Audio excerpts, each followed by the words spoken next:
Alright, here we go. This is my first question. And before I ask you the question, I just wanted to fill in a few things about these videos and the following videos that could come up, just to kind of give you guys an understanding.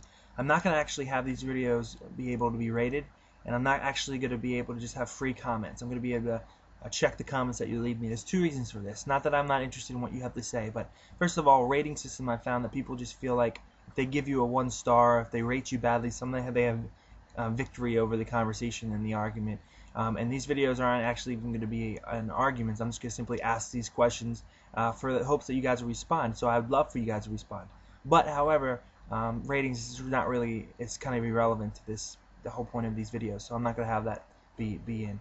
Second, the comments. I'm going to actually check them because, one, I'm a youth pastor and I feel like a lot of my students are going to be watching these and reading the comments, and I just don't want any profanity and things like that. So I love to be able to check to see if they're appropriate. If it's just a disagreement and it's a valid disagreement, I'm gonna easily put it on the website. I'm gonna confirm it because I welcome it. But again, keep from the profanities and just straight insults, and really try to dive into these questions. And so that's why I'm not gonna have ratings, and I'm gonna check the comments. It's not anything against you guys and what you have to bring to the argument. It's just for just everyone's overall well-being. Okay, my first question is this. As an atheist, there's certain things I feel like you have to accept. And again, if you disagree with me, feel free to comment. The first thing is this. You have to accept the premise that everything came from nothing. What I mean by that is, again, we talk about it. If you accept the Big Bang to be the explanation of the Earth, we still don't know what created the Big Bang. That's something that we still haven't figured out if you believe in the Big Bang. So you have to initially accept that something came from nothing because you don't know what created that Big Bang.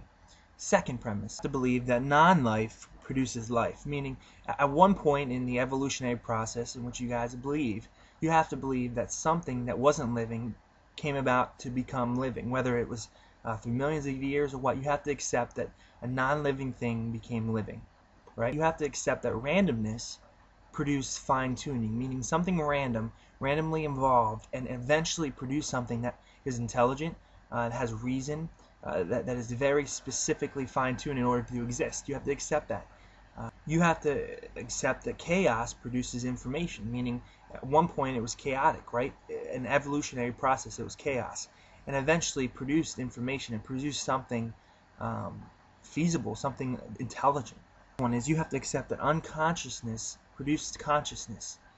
At one point in an evolutionary process, clearly, in the beginning, they couldn't have an awareness. They couldn't have a consciousness of their existence. But eventually, through the evolutionary process, they had somehow, because we know that we do have a consciousness of that we are here and we exist. So at some point, there had to be some sort of consciousness. So you have to accept that unconsciousness led to consciousness.